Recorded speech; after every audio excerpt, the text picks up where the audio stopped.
Всем привет! Сегодня будет вторая серия о потолках из гипсокартона. А конкретно о материалах, которые надо купить, чтобы сделать потолок.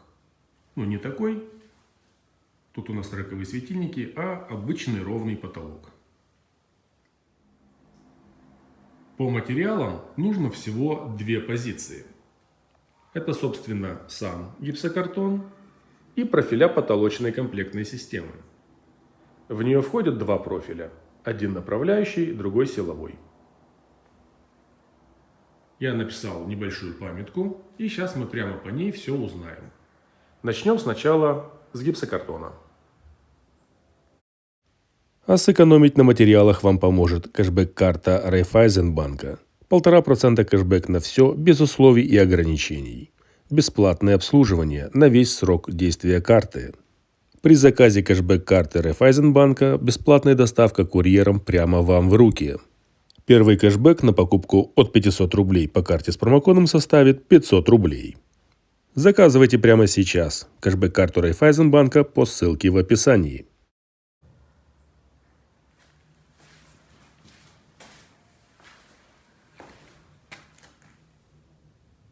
Итак, гипсокартон бывает простой светлый.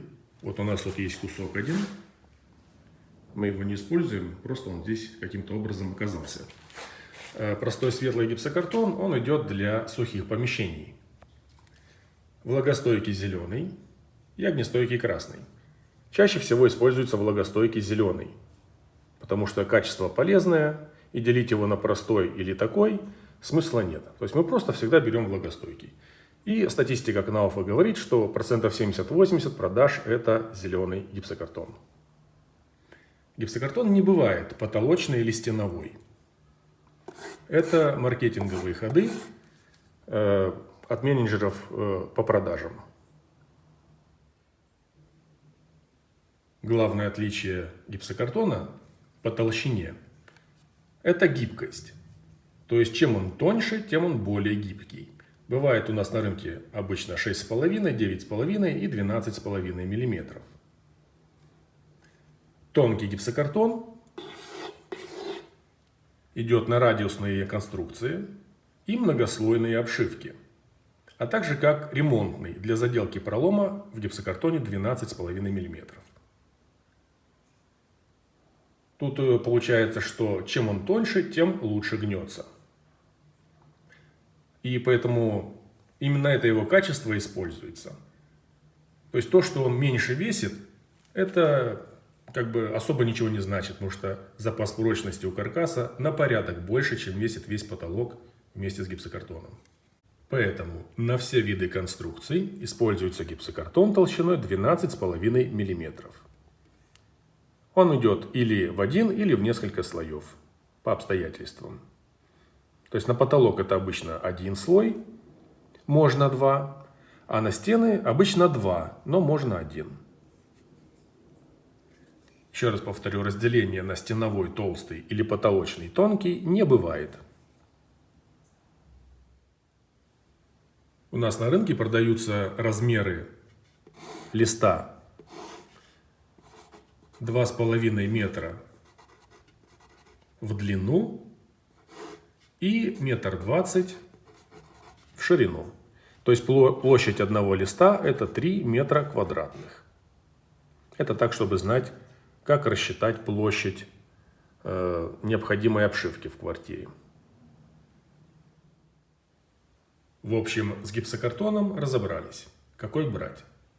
То есть мы не заморачиваемся, просто всегда берем влагостойкий зеленый гипсокартон толщиной 12,5 мм. Переходим к профилям. Для удобства использования производитель делит профиля на комплектные системы. Бывает комплектная система для потолка и бывает комплектная система для перегородок. И в ту и в другую входят два профиля. Один из них направляющий, а другой силовой. Направляющие профиля обычно идут по периметру конструкции. Они дают ее уровень или форму. А в них вставляются силовые профиля, которые, собственно, и делают ту плоскость, на которую прикручивается гипсокартон. В принципе, комплектные системы взаимозаменяемые. То есть из потолочных профилей можно собрать перегородку, а из перегородочных – потолок. Но для этого надо кое-какой опыт и умение. Но мы поговорим только про потолочную комплектную систему. А теперь чуть подробнее о железяках. Профиль потолочной комплектной системы. Называется по-русски ПН, профиль направляющий, это который узкий. Размер у него 28 на 27 мм. И ПП, профиль потолочный. Размер у него 60 на 27 мм. Почему я их называю УДшка и ЦДшка? Потому что на них так написано. Вот такое обозначение. Это латинская аббревиатура. Теоретически первая буква – это форма профиля. Они похожи на букву У и букву С. А вторая буква – это Д. Слово «деке» – потолок по-немецки. Вот она, форма профиля. То есть вот это УД, а этот ЦД. То есть здесь прямые бортики, тут бортики с загибом. По такому же принципу обозначаются и перегородочные профиля. УВ, ЦВ. Первая буква – форма профиля, то есть один из них направляющий, второй – силовой. И вторая буква W – это от слова wall – стена. Длина и направляющих, и силовых профилей бывает 3 метра и 4 метра. Есть разница по толщине металла. Бывает 0,35 мм, 0,45, 0,50, 0,60. 0,35 это самый плохой профиль. Никогда с ним не пользуйтесь. Это фольгированный профиль, он рвется руками. И саморез в нем просто прокручивается. Шляпка в гипсокартон не утапливается, он просто срывает резьбу с металла. Никогда вот такой профиль не берите. То есть, если он легкий, если он гнется, если вы можете его порвать руками, это мусор. Вторая категория – это 0,45-0,5 мм. Это самый удобный для работы профиль. Он дает самый маленький нахлест друг на друга, когда надо сделать. И, в принципе, прочность его достаточная. То есть, тут и, в принципе, немножко и от самого металла кое-что зависит. Он бывает, допустим, 0,45, бывает даже лучше по качеству, чем 0,5. За счет, например, пластичности. То есть, есть какие-то здесь нюансы. Но вот это 0,45-0,5 самый удобный для работы профиль. 0,6 это обычно Knauf делает. И на все свои конструкции Knauf рекомендует именно вот такой толстый профиль. В работе он неудобен. Ну, конечно, он самый мощный. То есть он считается самый хороший. Но если вам попадутся с таким профилем какие-то некачественные саморезы, притупленные какие-нибудь, то это просто мучение. Вот в него что-то закрутить. То есть чаще всего мы берем профиля 0,5-0,45 мм.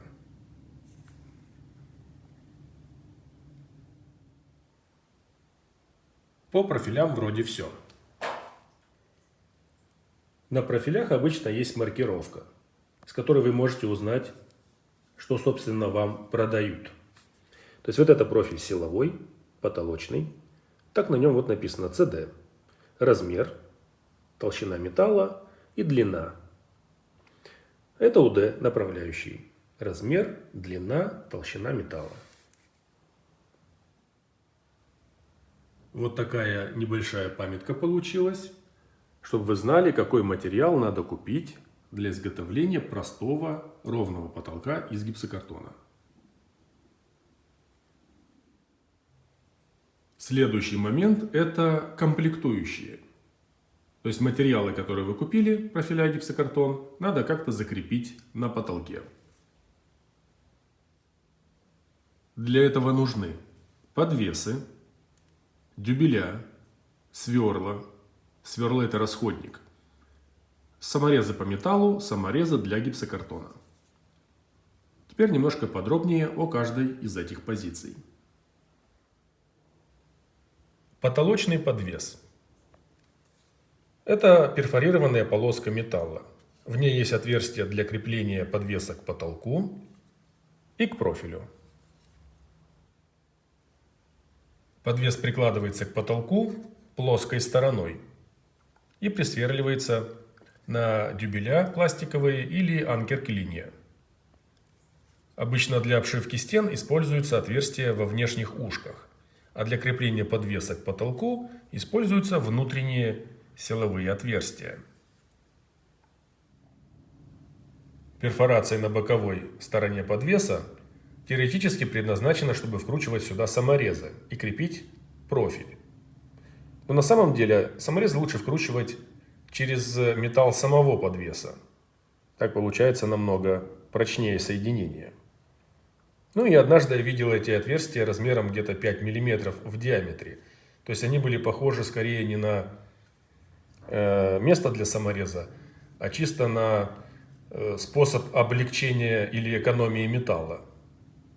Но обычно они вот такие маленькие, но все равно вкручиваться лучше сквозь металл. Обычно для потолка хватает длины подвеса где-то 12 сантиметров. По-моему, 125 миллиметров они идут. Считается от этого сгиба до края бортика. Если потолок сильно опускается, то такие подвесы бывают в 2 раза длиннее, то есть на 25 сантиметров. Вот такие длинные полоски.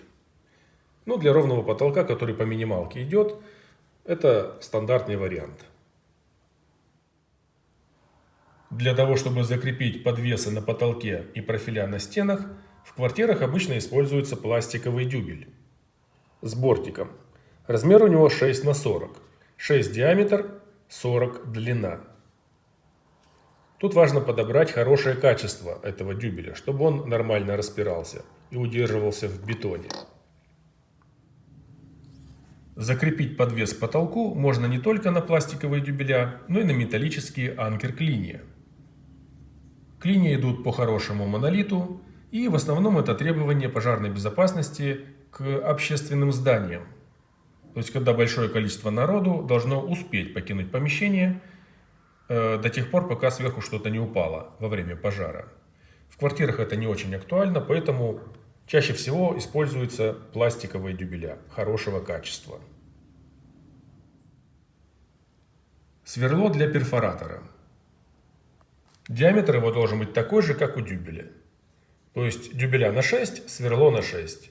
Дюбеля на 8 и сверло на 8. Длина лучше всего 160 мм. То есть короткие сверла, они неудобны в работе, когда нужно присверлить подвес, когда профиля на потолке уже стоят. То есть, когда профиль находится вот в этой зоне, то он накрывает отверстие внутреннее. То есть вот так он обычно стоит от потолка. С коротким сверлом вот сюда засверлиться будет нельзя, потому что мешает профиль. С длинным сверлом можно сверлить под небольшим наклоном мимо профиля.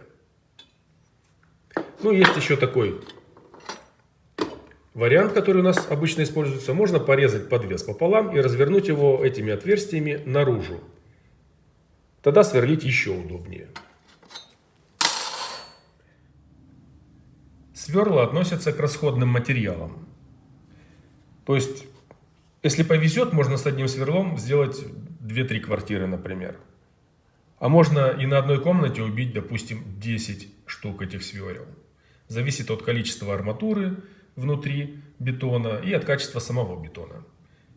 То есть, однажды нам попался какой-то советский дом, экспериментальные постройки, у которого вот такого сверла нормального хватало на 8 отверстий.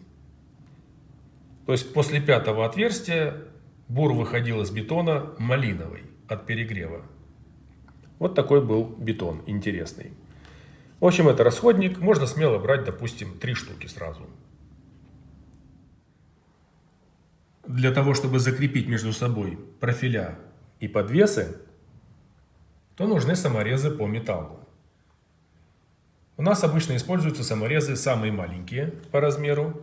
Это 3,5 на 9,5 мм. Категории LB. Это значит с буром на кончике. Для того, чтобы он просверливал толстый металл. Саморезы эти без пресс-шайбы. Шляпка у них в виде полусферы. Вот это очень важно, потому что эти саморезы идут под гипсокартон.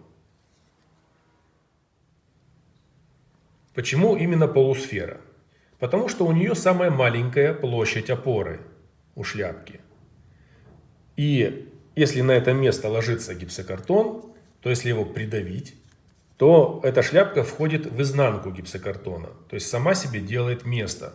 И на гипсокартоне нету никаких перепадов на плоскости. Пресс-шайба сделать этого не даст. Она слишком большая. В принципе, я вам даже на примере могу показать, как это действует. Например, полоска гипсокартона прикручена к железу. То есть не прикручена, лежит на нем.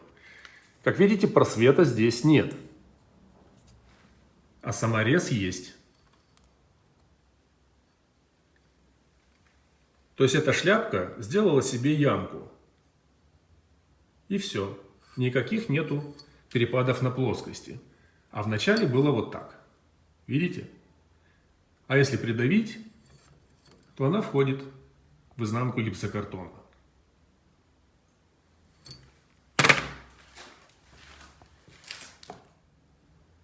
Есть еще одни саморезы с таким же размером, тоже с буром на кончике, но с совершенно другой шляпкой. Я один взял для примера, чтобы показать. Это шляпка трапеция, площадка сверху. Размер у него такой же, и бур такой же, но шляпка другая.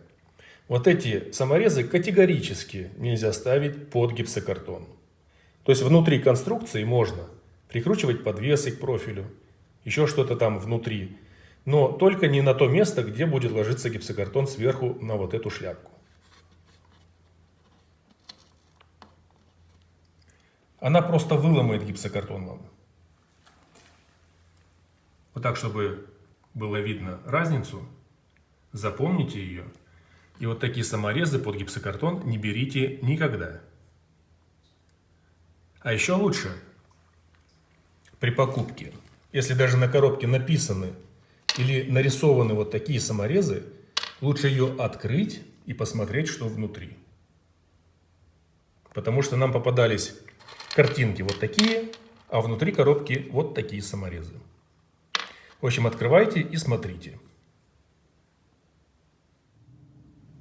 Для того, чтобы прикрутить гипсокартон к профилю, нужны саморезы для гипсокартона. Они могут быть разной длины, но устройство у них у всех одинаковое. То есть это острый кончик, конусная шляпка и резьба по металлу. Для прикручивания одного слоя гипсокартона толщиной 12,5 мм достаточно 25-х саморезов, а для двух слоев идут 35-е саморезы. Для того, чтобы прикрутить гипсокартон к дереву, используются такие же саморезы, но с крупной резьбой по дереву. А для того, чтобы прикрутить гипсокартон к металлу, допустим, 2 мм, это на инсталляциях бывает, то идут такие же саморезы, но у них есть отличие небольшое. Это вместо кончика здесь бур по металлу и более мелкая резьба. Шляпка такая же. Они тоже бывают разной длины. Вот, в принципе, и все, что нужно купить для того, чтобы собрать простой ровный потолок из гипсокартона. То есть по материалам это сам гипсокартон и профиля двух видов. И из комплектующих это подвесы, сверла, дюбеля или анкера и саморезы по металлу и для гипсокартона. В принципе, этого достаточно. Можно еще взять крабы для перемычек или удлинители для профиля, но без них легко обойтись, и у нас они редко используются. В одном из следующих видео расскажу про монтажные схемы. То есть какие каркасы рекомендует производитель и какие они бывают на самом деле. В каком направлении прикручивать листы по каркасу? Вдоль профиля или поперек? И от чего это зависит? Ну, а на этом наш сюжет заканчивается. Всем спасибо за внимание и до новых встреч!